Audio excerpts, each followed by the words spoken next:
चलो यहाँ तक कर लिया हमने, कैटेगरी आपने समझ ली, एडजस्टमेंट आपने समझ ली। अब जब हम ड्यू एंट्री करेंगे अलॉटमेंट की, ड्यू एंट्री में यही कर देती हूँ। तो ड्यू एंट्री आप करेंगे share allotment, debit to share capital, तो 60,000 इंटू और 2 FCR, क्योंकि इसमें प्रीमियम भी है।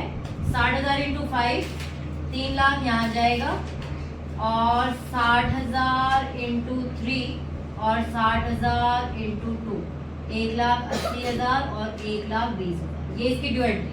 लेकिन जब आप इसकी बैंक वाली एंट्री करेंगे तब आपको क्या करना है वो देखेंगे।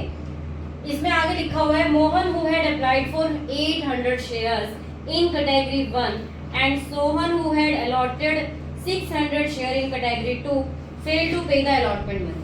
अब देखिए हमारी जो कैटेगरीज हैं, 40,000 की एप्लीकेशन थी, 30,000 को अलॉट किया है। दूसरी कैटेगरी थी 50,000 की एप्लीकेशन थी, 30,000 को अलॉट किया है।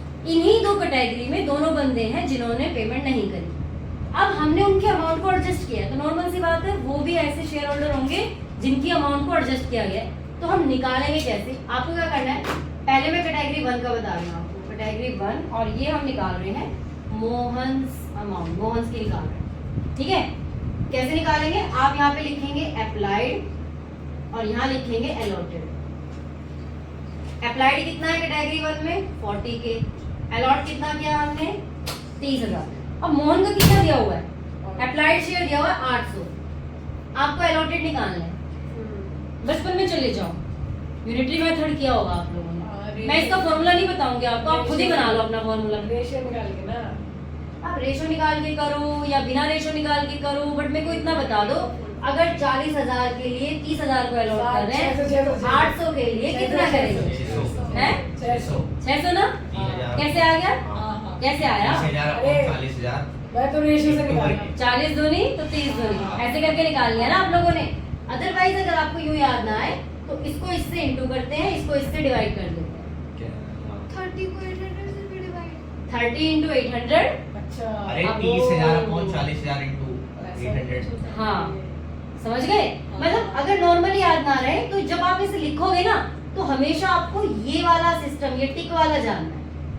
अगर नहीं यूनिटरी मैथ, बहुत से बच्चे होते हैं बेटा मैथ्स में नहीं उतना हाथ तंग है, नहीं समझ पाए, तो आपको ऐसे ही लिखना है। अगर यहाँ पे भी ये दिया होगा ना तब भी आप ऐसे टिक बनाओगे, तो इससे इसको इंटू, इसको इंटू, इसको डिवाइड, तो आप कर दोगे 30,000 इंटू 800 अपॉन में 40,000, ये से ये कैंसिल हो गया, 40 से ये कट गया 20, आपका आ गया 600 शेयर। मतलब ये कि हमने, मोहन ने 800 एप्लीकेशन दी थी बट कंपनी ने उसको 600 रुपए अलॉट किया। अब इस बंदे ने एप्लीकेशन देते टाइम कितना पैसा दिया होगा, तो हम इसकी भी एक वो बना लेते हैं टेबल जैसे इसकी वाली है, एप्लीकेशन मनी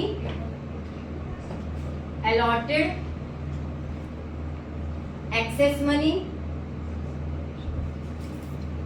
ठीक है।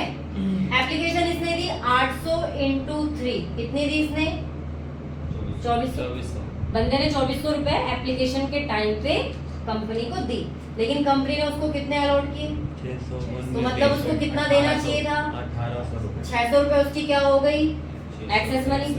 तो ये एक्सेस मनी क्या कंपनी वापस कर देगी, कहाँ कर देगी, नहीं कर देगी, यहाँ पे हम एडजस्ट कर रहे हैं ना, तो कंपनी ये 600 रुपए एडजस्ट करेगी। कहाँ एडजस्ट करेगी, तो उसके बाद आपको एक कॉलम और बनाना है, ड्यू ऑन अलॉटमेंट। इस बंदे का अलॉटमेंट कितना है 5 रुपए का है, प्रीमियम इसमें साथ में रखेंगे 600 इंटू 5 मतलब कितना 3,000, 3,000 में से कंपनी 600 रुपए ये एडजस्ट कर देगी, इसको माइनस कर दो, मतलब ये जो 2400 आ गए ये आपके क्या आ गए, कॉल्स इन एरियर। नजर आ रहा है बेटा यहाँ तक का, बंद हो गया कैमरा बंद, अच्छा वो चल रहा है, अच्छा अच्छा यहाँ तक आ रहा था ना वैसे जब देखा था, ठीक है। तो ये आपकी कॉल्स इन एरियर आ गई कि मोहन ने 2400 रुपए अलॉटमेंट में पे नहीं किए। समझ में आई बात जी। सबसे पहले आपको अप्लाइड दिया है, आप अलॉटेड निकालिए। एप्लीकेशन देते टाइम उसने इतने पैसे दिए थे, लेकिन कंपनी ने 600 अलॉट किए तो उसको 1800 रुपए ही लेने चाहिए थे। 600 रुपए उसकी एक्सेस मनी है, ये एक्सेस मनी उसकी अलॉटमेंट की ड्यू पे एडजस्ट की जाएगी। अलॉटमेंट का ड्यू आपका 600 इंटू 5, क्योंकि वे 600 अलॉट किए थे तो आगे जाके 600 रुपए से ही तो पैसे लेंगे वो, तो 600 इंटू 5 3000, 3000 में से 600 माइनस कर दिए, 2400 उसकी कॉल्स इन एरर आ गई। पूछो। आपने इधर अलॉटेड लिख दिया और उधर लिख दिया डी और अलॉटमेंट। अरे अलॉटेड मतलब अलॉटेड एप्लीकेशन वाला कितना अलॉटेड शेयर है उसका, 600 अलॉटेड शेयर है ना। पर तो प्रीमियम है ना। तो क्या हो गया, प्रीमियम तो साथ ही लेगी ना। कंपनी ये थोड़ा कहेगी कि प्रीमियम का मतलब हो गया कि कंपनी ने अलॉटमेंट पे पूरे 5 रुपए मंगवाए हैं, ये हम अपने उसके लिए एसपीआर को अलग से शो करते हैं कि ये पैसा एसपीआर अकाउंट में जाएगा, रिजर्व अकाउंट में जाएगा, वो अलग ही पैसा है। लेकिन लेंगे तो शेयर होल्डर से लेंगे वो पूरे 5 रुपए से ही होगा।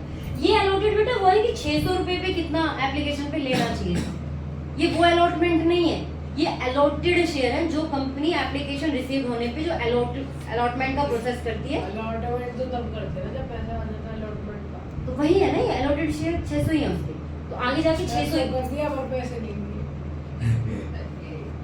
हाँ, तो वो एक्स्ट्रा जो 200 शेयर्स का एक्स्ट्रा अमाउंट था वो अलॉटमेंट पे एडजस्ट कर दिया ना, तो वो मतलब 2400 रुपए नहीं दे, नॉर्मली उस बंदे को 3000 रुपए अलॉटमेंट पे देने थे। मैं बात की बात कह रहा हूँ उसकी। वो बात की बात तो बात की है, उसको छोड़ दो। अभी इसी तरह से हम किसका करेंगे, दूसरा बंदा कौन था, सोहन। सोहन किससे है, दूसरी कैटेगरी से, तो इसका कैटेगरी 2 निकाल लेते हैं। कैटेगरी 2 क्या है, अप्लाइड। अब आप मुझे बताएंगे सारा। अलॉटेड, अप्लाइड कितना है हमारा 50,000, अलॉटेड कितना है 30,000, 30,000 है ना। और बंदे को अलॉट किए गए 600 शेयर्स। तो अब ये बता, ओके, तो केस 2 में सोहन ने 50,000 अप्लाइड थे, अलॉटेड थे 30,000, 600 रुपए अलॉटेड थे, तो इसकी अप्लाइड आ गई 1K 1000। ठीक है, इसका भी वही चलेगा, इसको इससे इंटू करो, इससे डिवाइड करो, आपका निकल जाएगा। टिक याद रखना, बस टिक याद रखना, सही तरीके से लिखो और टिक करो, इंटू और डिवाइड। अब एक बात बताओ, एप्लीकेशन मनी मैं लिख नहीं रही हूँ, इसी के अकॉर्डिंग करती जा रही हूँ, ठीक है। एप्लीकेशन मनी इससे कितने दी होगी, 1000 इंटू 3 3000। अलॉटेड कितना किया इसको, 600 इंटू 3 1800। एक्सेस मनी कितनी हो गई 1200। ड्यू ऑन अलॉटमेंट कितनी हो गई 3000। 600 इंटू 5, 3000 में से 1200 पहले से ही एक्सेस मनी है, तो कॉल्स इन एरर कितनी आ गई 1800। सीआईए आ गई हमारी 1800। 12,000 है कि 1200 है? 1200 बेटे, 3000 में से 1800 जाएंगे तो 1200। ठीक है, अब इसकी जर्नल एंट्री अगर हम करने जाएंगे तो आप जो जर्नल एंट्री करोगे, bank account debit, calls in arrear account debit. वैसे इसके बारे में मैंने आपको एक बात और बताई थी, अगर calls in arrear account maintain करने के लिए बोला है तब हम लिखते हैं, अदरवाइज हम नहीं लिखते हैं। कुछ नहीं, डायरेक्टली लिख देंगे bank account debit to share allotment, amount को डायरेक्टली माइनस करके लिख देंगे। अगर आपको प्रॉब्लम हो रही है अभी स्टार्टिंग में तो आप कॉल्स इन एरियर लिख सकते हो, बैंक गलत नहीं करेगी। To share allotment, share allotment में ड्यू कितना था हमारा 3 लाख। ठीक है, 3 लाख में से कॉल्स इन एरियर कितना है 2400 मोहन का, 1800 सोहन का, टोटल मिला के कितने हो गए 4200। यहाँ लिख देंगे 4200 और 3 लाख में से माइनस कर देंगे 4200, 008 5 9 9 लाख 2,95,800। ये आपकी टेढ़ा क्यों हो गया? Journal entry. कौन सा टेढ़ा हो गया, केस 2 केस 2 टेढ़ा हो गया?